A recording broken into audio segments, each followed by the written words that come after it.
mejor opción de tratamiento en las pacientes HER2 positivas con cáncer de mama metastásico que han progresado en una primera línea con pertuzumab, trastuzumab, docetaxel y en una segunda línea con TDM1. Pues a día de hoy no hay duda de que la mejor opción que se les puede ofrecer a las mujeres con el cáncer de mama que han progresado a una primera línea de tratamiento con terapia anti-HER2 es el TDM1. El TDM1 es el fármaco que a día de hoy ha demostrado mejoría de la supervivencia en escenarios después de un primer tratamiento y lo ha demostrado en segundos tratamientos y en tratamientos sucesivos.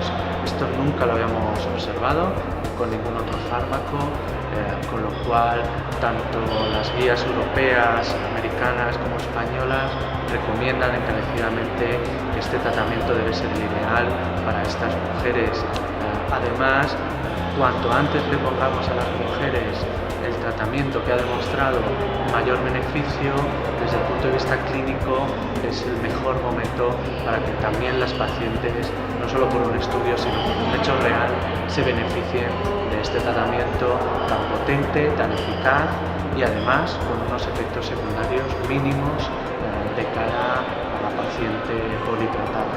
Doctor Cortés, yo ya sé que va a defenderse y además sé que tener un fármaco como iridulina, todos hemos estado muy contentos para la enfermedad avanzada. Pero yo quería preguntarle, verdaderamente un fármaco que aumenta supervivencia, pero ¿cómo se puede explicar que no aumente supervivencia libre de progresión? Ya sé que nos interesa que nuestros pacientes vivan más, pero también queremos que el tiempo que se esté sin síntomas nos dure el máximo posible. ¿Cómo explicaría esto? Pues yo creo que en cáncer de mama metastásico, en pacientes que han recibido los dos fármacos clásicos, que son los antrocinas y los taxanos, hablar de aumento discreto de la supervivencia es quedarnos cortos. Nunca antes se había objetivado un aumento en la supervivencia, por lo tanto, discreto no, creo que es muy significativo para los médicos, pero es también muy significativo y clínicamente relevante para los pacientes. Por lo tanto, la respuesta es claramente sí. ¿Qué pasa? Es verdad, llama la atención que este aumento de supervivencia se haya objetivado sin un aumento significativo claro en tiempo libre a la progresión. Yo no le daría mayor importancia por dos aspectos. Primero, porque la supervivencia, que es el objetivo óptimo, se ha conseguido. Y segundo, por el mecanismo de acción de la iridulina del fármaco. Es un mecanismo de acción que básicamente lo que hace es disminuir la agresividad tumoral, no tanto impactar en que el tamaño crezca más o crezca menos. Por lo tanto, sí, es clínicamente relevante y creo que estamos ante una muy buena noticia para los médicos, para los pacientes y para la familia.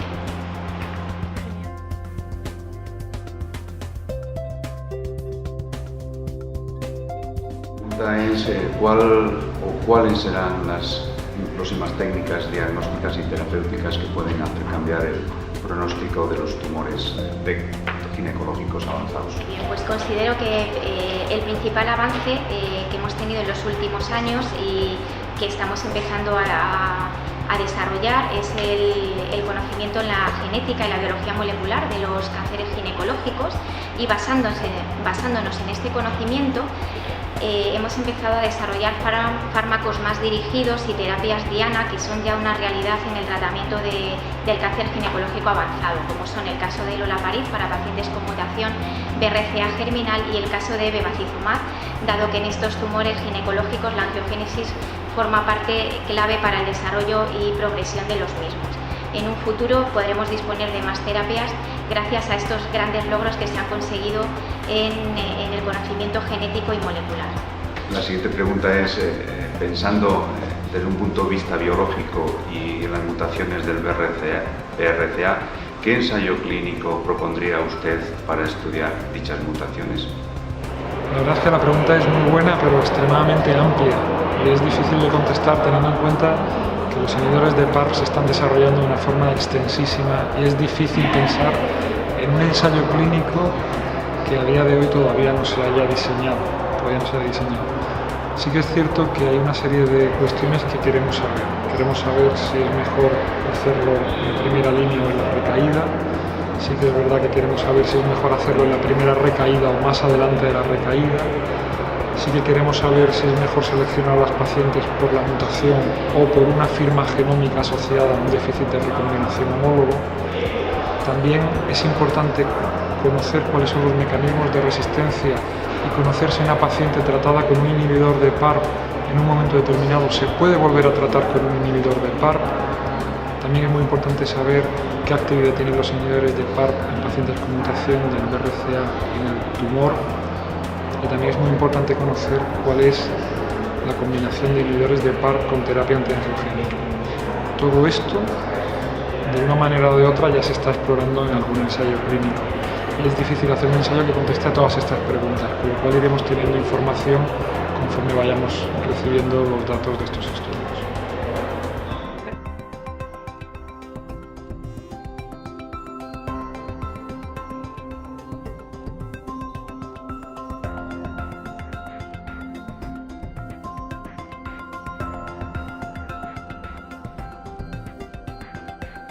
Básicamente, la quimioterapia que acompaña a los anticuerpos anti-FR es basada en oxaliplatino o basada en irinotecan. Son los esquemas que son más activos en el cáncer colorectal desde el año 2000 y que acompañan a los anti-FR en cualquiera de los ensayos de registro que se han llevado a cabo. Son dos buenos esquemas, los basados en el llamado FOLFOX o el FOLFIRI. Son dos esquemas excelentes de tratamiento de quimioterapia y básicamente la elección de uno u otro viene condicionada por las características del paciente. Muchas veces la decisión está basada precisamente en esas comorbilidades que pueda tener el paciente para elegir una u otra. Cualquiera de las dos es adecuada.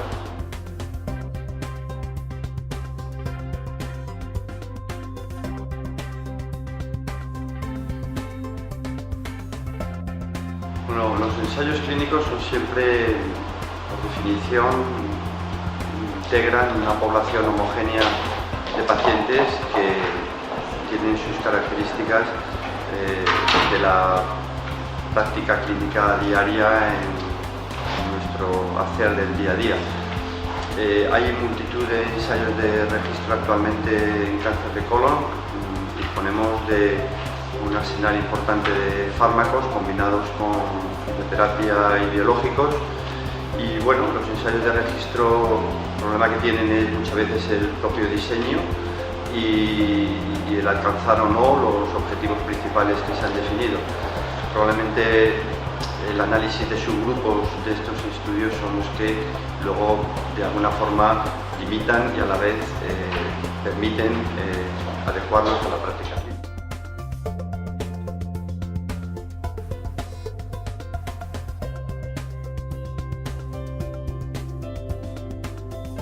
Hay que individualizar el tratamiento.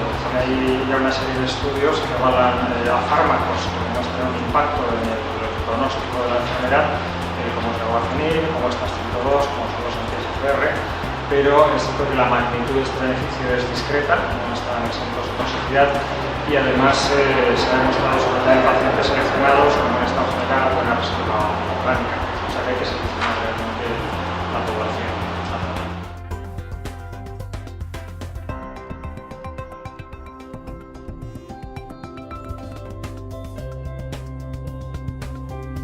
El beneficio en términos generales para la población es pequeño en lo que es ignorancia en su presencia global.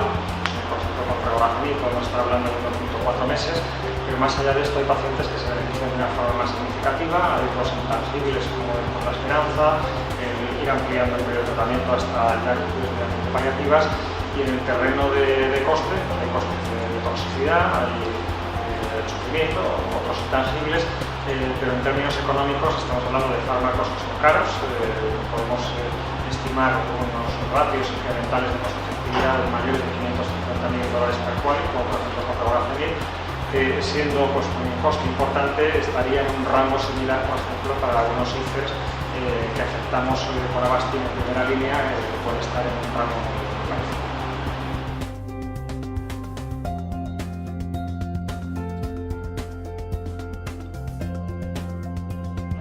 En el cáncer cáncer de páncreas metastásico hemos mejorado los resultados gracias a la incorporación del nab-paclitaxel y de esquemas como el Folfirinos en primera línea. Sin embargo, la mediana de supervivencia sigue siendo muy corta. ¿Qué nuevos abordajes o esquemas terapéuticos considera que pueden mejorar la supervivencia de estos pacientes? La verdad es que ahora estamos en una época apasionante y muy esperanzadora para los pacientes con carcinoma de páncreas. Los abordajes fundamentales son atreverse a utilizar estas medicaciones en enfermedad localmente avanzada, porque así yo creo que podremos curar a algunos pacientes, y en pacientes con enfermedad metastásica los tripletes más interesantes desde mi punto de vista son la gemcitabina, el abraxane y el dencizumab, que es un anticuerpo contra la vía Notch de las células madre tumorales, y también todos los fármacos que van contra el ácido hialurónico, que se pueden combinar también con gemcitabina abraxane.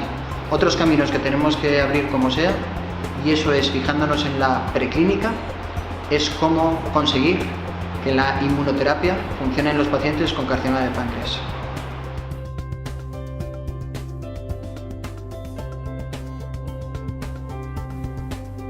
Sí, la primera pregunta sería ¿cuál es el valor del tratamiento individualizado en la práctica asistencial? Bien, yo pienso que realmente son dos retos. Uno de ellos es el acceso a el poder disponer de mayor cantidad de tejido tumoral para análisis moleculares. En el caso del cáncer de pulmón, como todos sabemos, es muy difícil, por la mayor parte de las veces se obtiene por broncoscopia. Pienso que hay que potenciar más el papel de los radiólogos intervencionistas para esta obtención. Y el mayor reto pienso que es la disponibilidad de estos análisis moleculares para toda la población, es decir, estos análisis deben ser universales y además se deben actualizar con los nuevos marcadores que se van descubriendo. No podemos permitirnos que un paciente con una alteración molecular tratable, con un tratamiento específico dirigido a este gen, no pueda tratarse porque no dispone de este análisis. Pues mi pregunta sería si será suficiente el análisis de los factores biológicos moleculares para la individualización del tratamiento. El análisis de los perfiles moleculares en los pacientes con cáncer de pulmón es una herramienta crucial para una mayor selección de estos tratamientos y conseguir una mayor eficacia, mayor supervivencia, mayor calidad de vida, pero no es suficiente. Es muy importante el criterio médico en el sentido de tener en cuenta la edad del paciente, las comorbilidades del paciente, la función renal del paciente. Es muy importante también para saber en qué momento hay que parar el tratamiento específico, saber cuándo y qué tipo de esquema de quimioterapia administrar a este paciente, porque no olvidemos que estos pacientes con un perfil molecular específico también responden a la quimioterapia. En definitiva, hace falta un criterio médico que seleccione el qué y el cómo en todo momento. La segunda pregunta sería, en la era de la inmunoterapia, ¿cuál es el valor añadido de tratamiento antiangiogénico? ¿Tiene algún sentido utilizarlas conjuntamente? Yo creo que en el cáncer de pulmón no microcítico actualmente la gran noticia es que tenemos diferentes opciones de tratamiento. La inmunoterapia, desde luego, es uno de los últimos grandes avances, sobre todo en la población con histología de carcinoma escamoso. Pero el tratamiento antiangiogénico también tiene su papel, también hay grupos de pacientes que se pueden beneficiar de ello y de hecho ya hay estudios que intentan combinar ambos tratamientos, el tratamiento inmunoterápico y el tratamiento antiangiogénico. Y pensamos que lo que hay que buscar es intentar seleccionar en cada paciente cuáles las mejores opciones. Habrá pacientes donde se vayan a beneficiar de la quimioterapia, otros que se van a beneficiar más del tratamiento inmunoterápico, otros del tratamiento antiangiogénico en combinación con quimioterapia. Una vez que hemos seleccionado también los pacientes adictos a vías oncogénicas y desde luego también, como decía, la combinación puede ser importante. En relación con la antiangiogénesis, el gran problema y la gran pregunta es por qué no hemos conseguido biomarcadores predictivos.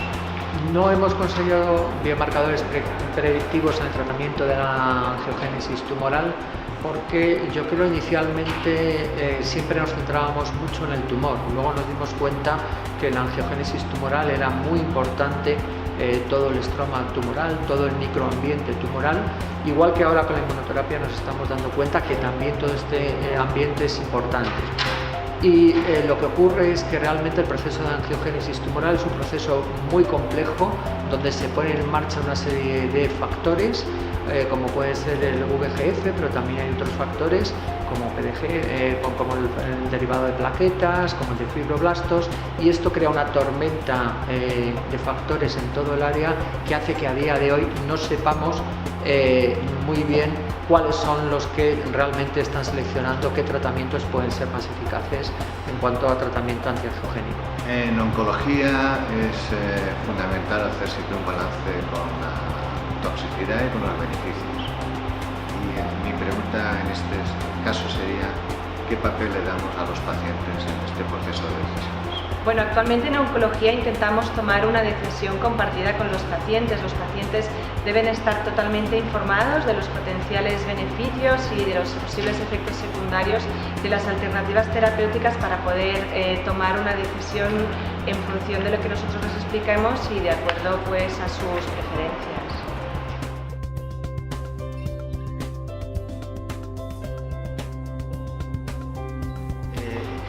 ¿Cómo se puede estimular la llamada linfocitaria, o sea, la movilización de los linfocitos T, de la respuesta adaptativa linfocitaria celular en aquellos tumores donde el microambiente celular es poco celular o inmunosupresor y basalmente no existe esa respuesta de linfocitos T primaria, que es condición mínima o indispensable para que actúen terapéuticamente los inhibidores de los checkpoints. Sí, efectivamente, el adenocarcinoma de páncreas es un tumor con un estroma muy denso y altamente fibrótico, y está lleno además de citoquinas inmunosupresoras como el TGF-beta o la IL-10, y tiene muchas células reguladoras que impiden que el sistema inmune funcione correctamente. Pero es verdad que sí que se ha asociado la presencia de linfocitos CD8 a un mejor pronóstico de la enfermedad, lo que indica que el sistema inmune puede jugar un papel importante. Sin embargo, en la clínica las inmunoterapias con los checkpoint inhibitors no están funcionando por sí solos, lo que indica que hay que hacer combinaciones, y lo que se está intentando en este momento pues es combinarlo con terapias como los virus oncolíticos o bacterias con tropismo por el tumor para inducir una muerte inmunogénica junto con quimioterápicos que van también en la misma línea, radioterapia o inhibidores de TGF-beta, de manera que con todo ello aumentes el ambiente reduzcas el ambiente inmunosupresor y así consigas que el sistema inmune pueda actuar de manera correcta y evitar este ambiente hostil que tiene el cáncer de páncreas para el sistema inmunitario.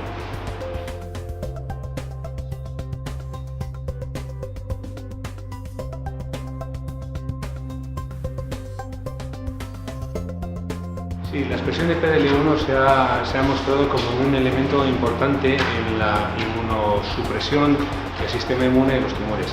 Es uno de ellos.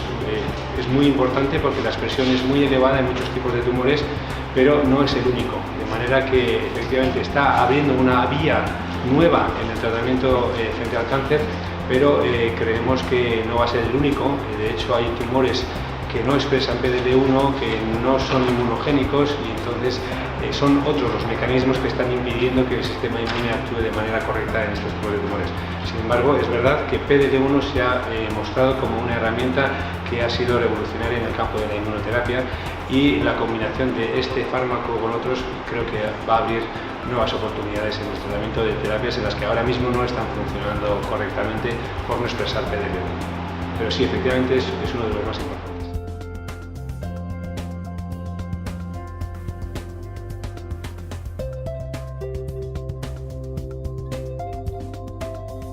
Yo no considero que siempre sea necesaria la utilización de fármacos citostáticos. En cáncer de pulmón disponemos de muchas estrategias terapéuticas para utilizar en los distintos escenarios clínicos y además de la quimioterapia, que tiene un papel relevante, pues también tenemos las terapias dirigidas contra dianas moleculares, la cirugía y la radioterapia con avances tecnológicos recientes y últimamente la moderna inmunoterapia, los inhibidores de los controles inmunes, nivolumab, pronto pembrolizumab y otros.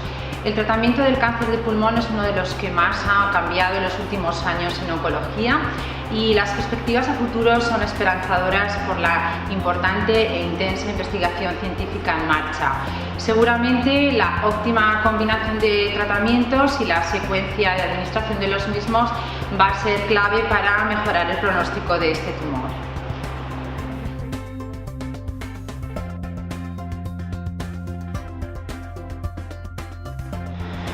Yo la primera pregunta que quisiera hacer al doctor Pedro Pérez Segura es que en relación con los tumores de cabeza y cuello metastásicos, la única combinación que está aprobada y testada es la de cetuximab más platinos.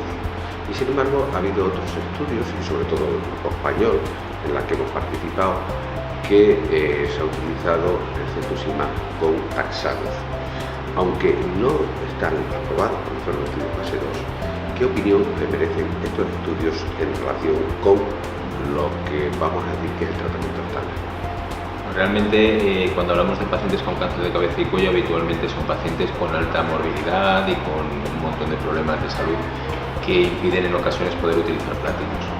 Efectivamente he publicado un fase 2 de combinación de cetuximab con taxol semanal, donde las tasas de respuesta son similares a las que dan esquemas de tratamiento con platino y sobre todo con perfiles de toxicidad mucho más manejables.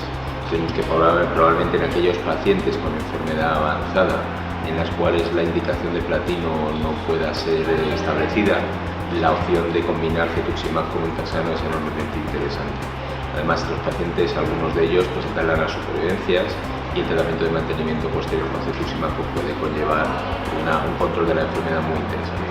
La otra pregunta es para la ponencia del doctor Trigo, en el cual, pues bueno, en el cáncer de tiroides que es refractario al yodo, han empezado a aparecer moléculas, normalmente tirosinquinasa, inhibidores de tirosinquinasa multidianas, en los cuales hay dos que están aprobadas, que es el sorafenib y el levatamig.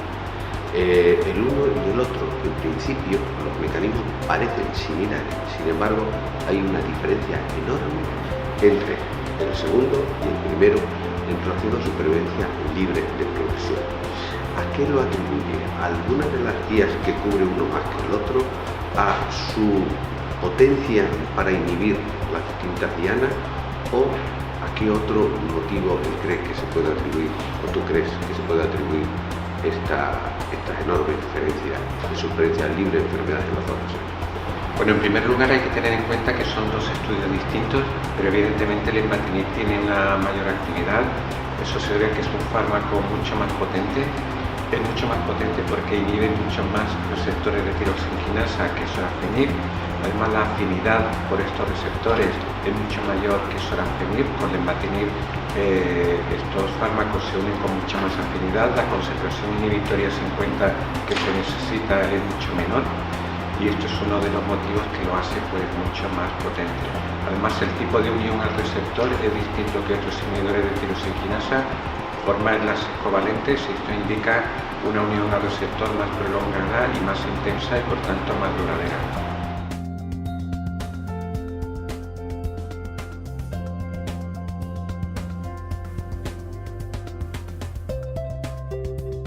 Bueno, en ese grupo de pacientes que tiene un pronóstico malo, cualquiera de las dos combinaciones, dabrafenib trametinib o bemurafenib cobimetinib, son igualmente aceptables.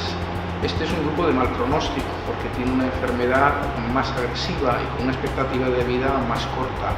Pero precisamente son estas dos combinaciones, cualquiera de ellas, las que más posibilidades tienen de beneficiar a los pacientes y además de obtener un beneficio rápidamente. Es algo que hace mucha falta a este tipo de pacientes. Por tanto, cualquiera de esas dos combinaciones sería el tratamiento de elección en esa situación. Teniendo en cuenta que disponemos ya datos de la eficacia de hecho de la eficacia comparativa preliminar de fármacos como ipilimumab y nivolumab en el contexto del melanoma, pero también de las combinaciones de estos dos medicamentos.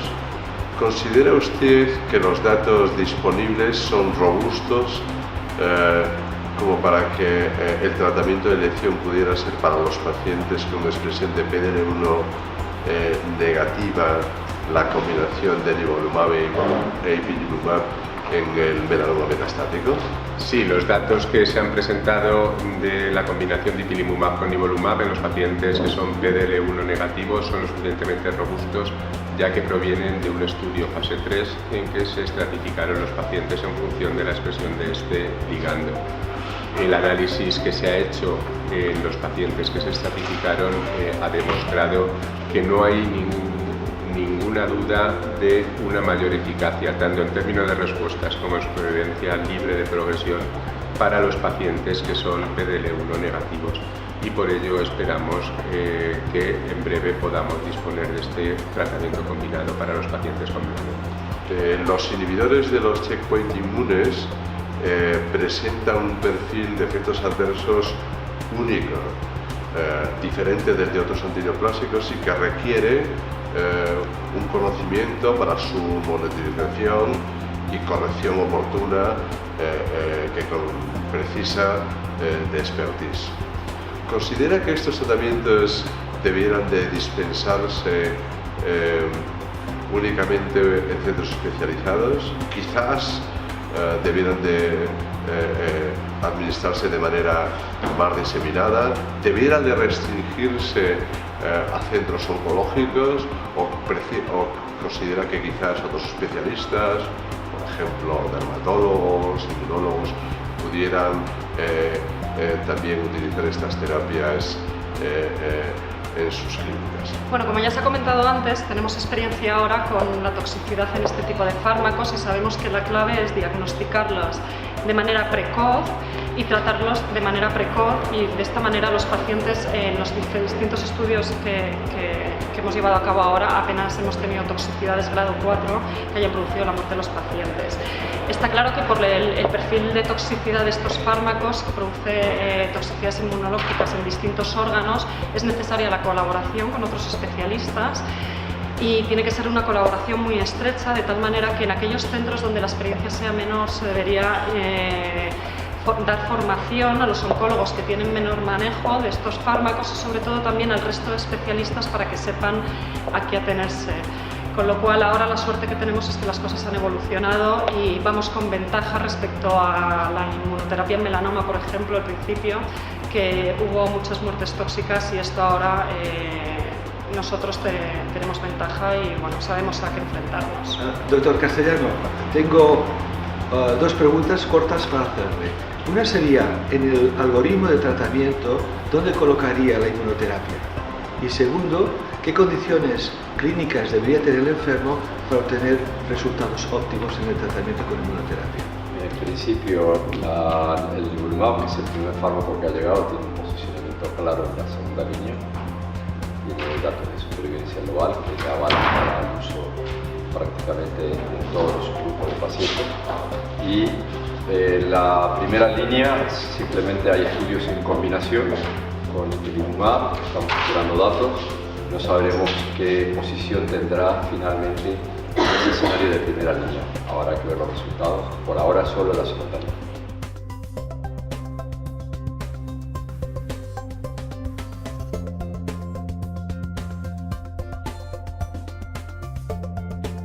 Se trata de una cuestión que hoy en día todavía está en debate porque no tenemos evidencia de ningún estudio prospectivo y aleatorizado que nos permita tener una respuesta certera. Lo que sabemos hasta el momento es que en aquellos pacientes en los que se interrumpe el tratamiento podría haber una aparición y una progresión de la enfermedad con un fenotipo más agresivo. Eso iría en contra de interrumpir un tratamiento de primera línea que está funcionando en un paciente, pero sí que es verdad que en caso de toxicidades, de una muy buena respuesta al tratamiento, el hecho de permitir al paciente descansar del tratamiento durante un tiempo prudencial y si evitamos y si lo hacemos con un control más cercano, podemos aportar al paciente una importante calidad de vida y guardarnos una terapia para más adelante cuando la enfermedad pueda volver a progresar.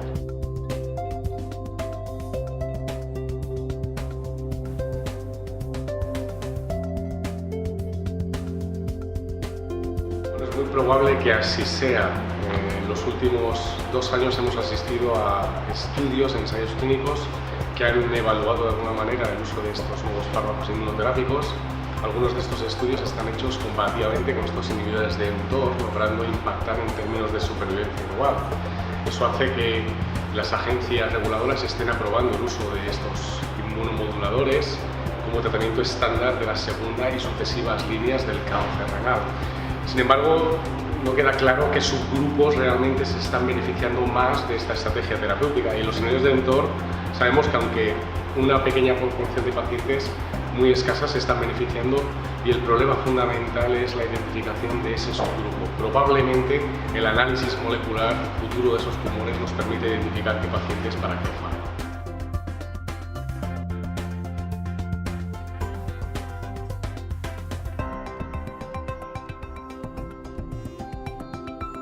La respuesta corta sería no. Realmente el mecanismo de acción del fármaco no trataría la afectación extraósea, y un paciente con este tipo de afectación, la visceral, siempre es de peor pronóstico y es esa la que nos determina la evolución del paciente. Sí que es verdad que en los usos expandidos de radio 223 hay datos de combinación con otros fármacos como con abiraterona que parece que mejoran los resultados, y como se comenta en la pregunta hay muchos ensayos clínicos que están explorando estas combinaciones. Pero en un paciente fuera de ensayo que tenga estas características, metástasis óseas y viscerales, radio 223 probablemente no sería la mejor opción de tratamiento, porque esa afectación visceral, si se descontrola o si progresa, puede hacer que el paciente se deteriore mucho y no esté en condiciones de recibir más tratamientos posteriormente.